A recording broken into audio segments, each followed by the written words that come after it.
Em nome do Pai, do Filho e do Espírito Santo. Amém. Sim, Senhor Jesus, que Tu possa enviar o Teu Espírito Santo nesse momento. Que Tu possa iluminar, por meio do Teu Espírito, meu entendimento e a minha vontade. Pela graça de Deus Todo-Poderoso, Pai, Filho e Espírito Santo. Amém. Boa madrugada a todos, né? Salve Maria Imaculada. Hoje a gente vai fazer um vídeo sobre a esperança cristã, sobre a virtude da esperança. E nós vamos dar uma sequência nos vídeos sobre o caminho de Jesus, né?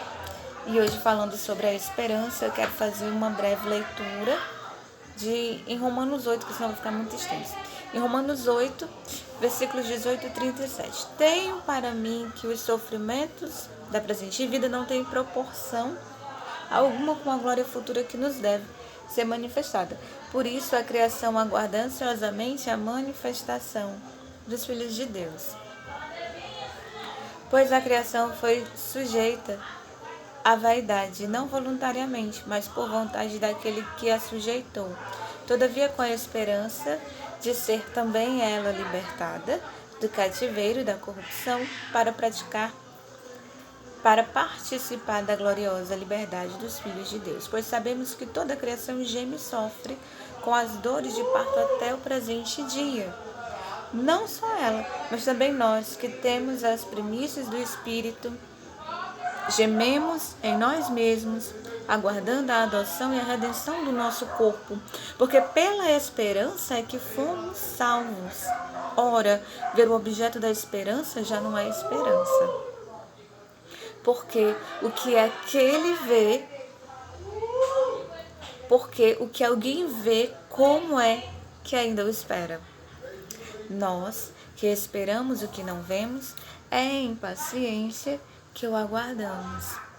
Outro sim, o Espírito vem em auxílio à nossa fraqueza, porque não sabemos o que devemos pedir, nem orar como convém, mas o Espírito mesmo intercede por nós com gemidos inefáveis.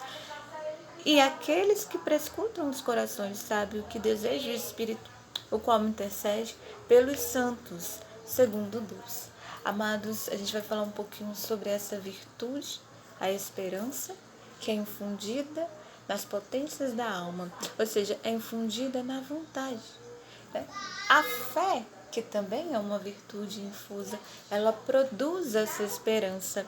E pela esperança, como nos fala o apóstolo, é que fomos salvos. Por quê? Porque essa virtude da esperança nos leva a uma confiança imensa em Deus. Nos leva a uma grande confiança em Deus de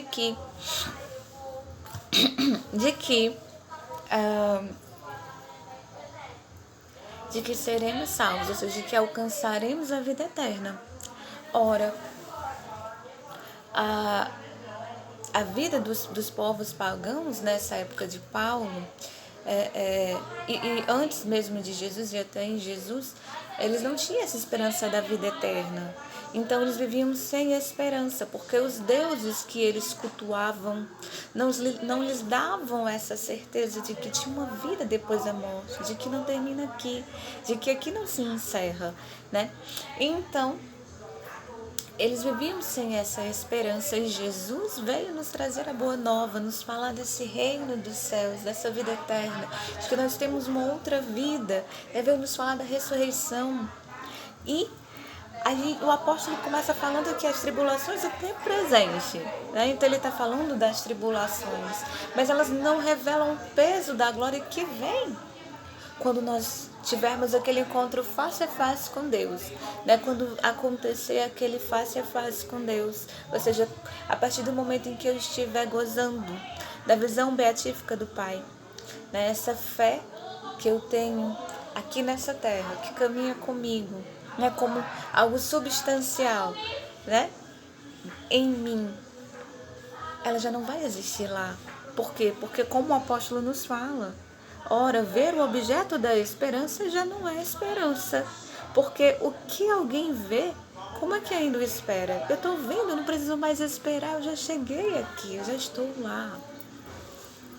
E é justamente aqui que vem, né, o cumprimento da promessa. E esse cumprimento da promessa que Jesus trouxe para nós, que Jesus nos revelou por meio da sua palavra, pela boa nova. Essa vida eterna, ela vem depois de termos padecido um pouco, depois de termos suportado com paciência as provações da vida. Essa paciência de passar pela tribulação que nos leva a alcançar o cumprimento da promessa. E aqui eu vou fazer uma outra leitura também em 1 Pedro 3, 13 e 16. É o seguinte: se fordes zelosos do bem, quem vos poderá fazer o mal? E até sereis felizes se padeceres alguma coisa por causa da justiça. Portanto, não temais as suas ameaças e não vos turbeis. Antes, santificai em vossos corações Cristo Senhor. Estais sempre prontos a aprender para a vossa defesa. Aliás, estais sempre prontos a responder para a vossa defesa a todo aquele que vos pedir a razão de vossa esperança. Mas fazei-o com suavidade e respeito. Tende uma consciência reta a fim de que, mesmo naquilo que dizem mal de vós, sejam confundidos os que desacreditam do vosso santo procedimento em Cristo. Ora, o Senhor vai dizer: estais sempre prontos a responder para a vossa defesa a todo aquele que vos pedir a razão da vossa esperança. Ou seja, os apóstolos sofriam, os apóstolos eram perseguidos. Eu mesmo estava fazendo ontem, né, sexta-feira, eu estava fazendo ontem a leitura do livro dos Atos dos Apóstolos, e eu estava lendo a parte que Paulo estava sendo surrado, né? E depois ele foi lá, a mesma multidão que estava ali, né, surrando Paulo foi lá falar com eles e foi dar o testemunho, né? Eu fui explicar, então, ele foi explicar o motivo da esperança, porque explicar o motivo da sua fé é o testemunho. A pessoa vive essa pessoa cheia de fé ali, levando a surra, meu Deus, como ele agora vem falar. Mas Cristo tinha algo para revelar pelo testemunho do apóstolo, pelo testemunho de Paulo. Por isso ele tinha que falar do seu testemunho.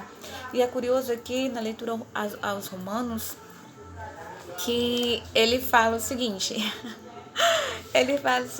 né? Ele fala das tribulações que aquelas pessoas que estão no seguimento de Jesus estão passando naquele momento. Ele vai falar: por isso a criação aguarda ansiosamente a manifestação dos filhos de Deus. E é isso que o Senhor está esperando. E eles já esperavam na época de Paulo.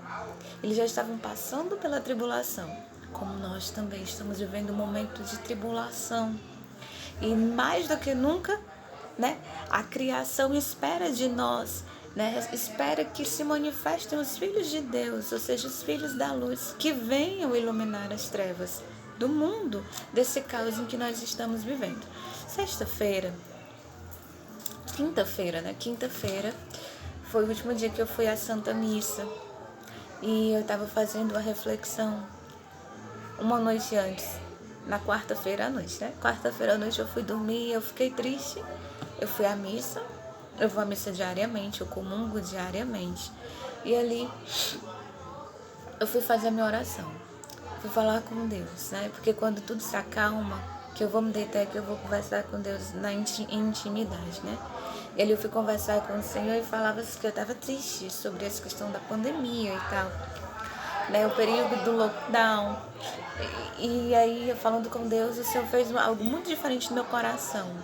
Quando eu pensei no Deus Yahvé, né, o Criador, o meu coração se encheu de uma esperança que eu não sabia de onde vinha. Tanta esperança era aquela, né? E aí o Senhor foi conversando comigo justamente sobre esse momento, sobre o vídeo. E foi curioso, porque foi uma experiência muito diferente, né? Com a esperança, com o sentimento da esperança. Ou seja, as virtudes teologais, elas têm como objeto direto Deus, né? E essa esperança de que alcançaremos a salvação, porque cremos nesse Deus, né? Todo-Poderoso. E essa leitura de Romanos 8, que eu acabei de ler, que é do versículo 18 até o 37, ela fala especialmente para mim, porque quando eu era criança, eu tinha por volta de 9, 10 anos, eu ainda não tinha entrado no grupo de oração infantil. Eu tinha começado no Seminário da Perseverança, né? Então eu já tinha feito a primeira Eucaristia. E às vezes eu olhava da janela em casa, eu olhava da janela e via o céu azul e o sol brilhando, e aquilo fazia meu coração se encher de tal forma que eu me elevava a Deus naquele momento e começava a pensar no Pai da criação. E ali eu senti uma paz profunda e um desejo imenso de abrir a Bíblia. E todas as vezes que isso acontecia, eu abria a Bíblia e sempre recaía nessa passagem. Romanos 8, 18 até o 27, né? Mais precisamente os últimos 2 versículos, 26 e 27. E aquilo me causava uma angústia muito grande porque eu não entendia. E eu ficava pensando, mas o que é isso? E Deus falava, né? Mas eu não entendi, eu era uma criança. E a palavra de Deus sempre esteve presente na minha vida mesmo, até porque a paróquia que eu fui criada, né, que eu participei desde a infância, ela é uma paróquia dos irmãos, né, do Instituto Religioso Nova Jerusalém, né, que tem um grande fundador, que é o Padre Caetano Nestlesse, que ele é belga, e ele é exegeta, foi um grande exegeta, né?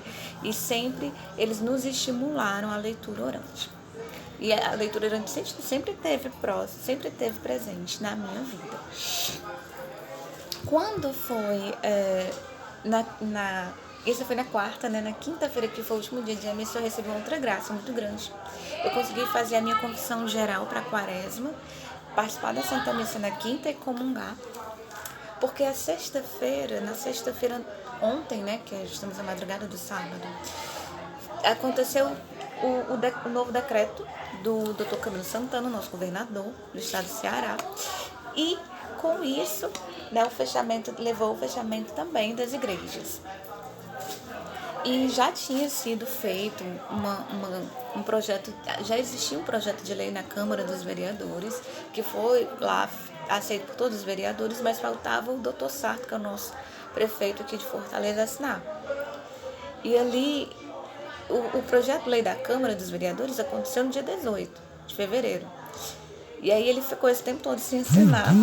E quando foi quinta-feira, o Dr. Camilo decretou mais uma vez o fechamento das igrejas e o lockdown. Enfim, o que eu estou dizendo é que no meio, né, no meio desse turbilhão de coisas, mais uma vez o fechamento das igrejas, né, mais uma vez esse período de isolamento social, sem os sacramentos, né, parece que Deus está bem longe, quando na verdade Deus está perto, né, e Ele quer se fazer perto de cada um de nós. Essa fé, ela é uma substância em nós agora, né? E é por meio dela que nós já temos aquilo que nos foi feito, a promessa da vida eterna, né? É por meio da fé que nós tomamos posse das promessas de Cristo para nós, para que se cumpram. E como ter esperança nesse tempo de pandemia? Como eu vou continuar acreditando, meu Deus, se cada vez que passa a situação fica mais caótica, tudo fica mais difícil? Como eu vou acreditar que virão dias melhores? E aí eu fiz uma grande experiência na quinta-feira. A primeira coisa que o padre que celebrou pra gente foi, eu participei aqui na paróquia, né, do Cristo Redentor. A primeira coisa que ele falou no sermão é o seguinte: eu quero dizer para vocês que não se desesperem, né? Não se desesperem. Desespero é um pecado contra a esperança, né? E ali, todo mundo naquele clima, né? E eu me senti abençoada porque eu consegui fazer a minha confissão geral para a quaresma, consegui participar da Santa Missa, comungar. E foi interessante, porque ouvindo aquele sermão, na hora que eu comunguei, Jesus veio ao meu coração e veio dizendo assim: olha, eu quero que você se mantenha assim, me guarde sempre assim no seu coração. E ali aquela, né, começou o coração logo a abrasar, Jesus mostrando que ele estava ali, que ele estava comigo, né? Se mantenha sempre assim, por quê? Mantenha-se em estado de graça. É assim que eu quero você, ou seja, esse caminhar com Deus. Por quê? Como eu falei, a fé acaba se tornando substância de nós, porque é um dom infuso, na nossa alma. E dele provém, ele gera a esperança. E a fé equivale à esperança. Essa esperança na vida cristã, nós caminhamos acreditando nessa vida eterna. E nós não temos que colocar a nossa preocupação agora nas coisas desse tempo, porque elas vão passar. Essa pandemia vai passar, essa enfermidade vai passar. Basta que eu creia que o Deus que eu tenho, que o Deus que eu acredito, ele é superior a todo o mal que está por trás do vírus, que está por trás do fechamento das igrejas. Essa perseguição que a igreja vem enfrentando, não é de hoje, não é de agora. Os discípulos já estavam falando disso. As duas leituras, a leitura de Romanos e a leitura de 1 Pedro, vem falar da mesma coisa. Olha, a tribulação, o sofrimento. Se alguém perguntar para você por que você está tomando surra e por que você está tão esperançoso, por que você está sorrindo, por que você está acreditando tanto nesse Deus, contai o motivo da vossa esperança. Conte para as pessoas, porque o testemunho ele anima, o testemunho ele gera a esperança em uma outra alma e nela gera também a vida eterna, porque Paulo vai nos falar, porque pela esperança é que fomos salvos. Isso edifica. Depois dessa Eucaristia da quinta-feira, eu não fui mais a mesma. O meu coração se encheu daquela alegria sobrenatural que vem de Deus, que a gente não sabe de onde vem, mas que vem somente de Jesus e da sua Eucaristia. Eu até partilhei com algumas pessoas o motivo da minha felicidade. Eu até disse para algumas pessoas quanto eu estava feliz, né? Por aquela noite, porque eu sabia o que eu passei no lockdown passado, mesmo quando Jesus se fez perto de mim, mesmo Jesus me segurando, mesmo sem os sacramentos, mesmo Jesus segurando ali a minha mão, sempre conversando comigo, dizendo, olha, eu estou aqui, você não está só, né? Mas foi difícil ficar sem participar presencialmente, sem receber o corpo do Senhor.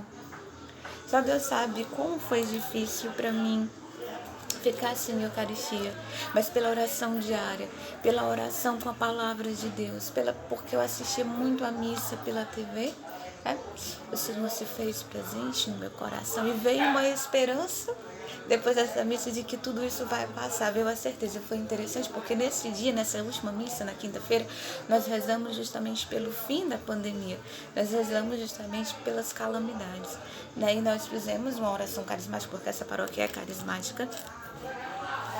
E aí nós fizemos uma oração pelo fim da pandemia. E depois eu comecei a rezar por duas pessoas, né, que são os padrinhos do meu filho caçula, do Pedro, que estão enfermos com Covid. O meu compadre está internado, né, com Covid, e a esposa dele, que é a minha comadre, está em casa, em isolamento, porque ela também está enferma com Covid. E eu estava rezando muito pela cura deles. Eu tinha falado com ela pela manhã e eu estava rezando muito por eles naquela noite. E o Senhor me colocou uma certeza tão grande no meu coração de que ele voltaria para casa em breve, de que tudo estaria bem. Porque quando eu vou alcançar alguma graça, ou quando eu recebo uma resposta de Deus, quando o Senhor não fala, ele fala pelo menos pelo sentimento, né? Então, através daquele sentimento, ele me fez entender que tudo ficaria bem, né? Então, a fé me levou a esperar em Deus, a esperar que ele volte para casa, para que ele volte para o seio da sua família, né? Para que ele fique bem, para que ele seja curado.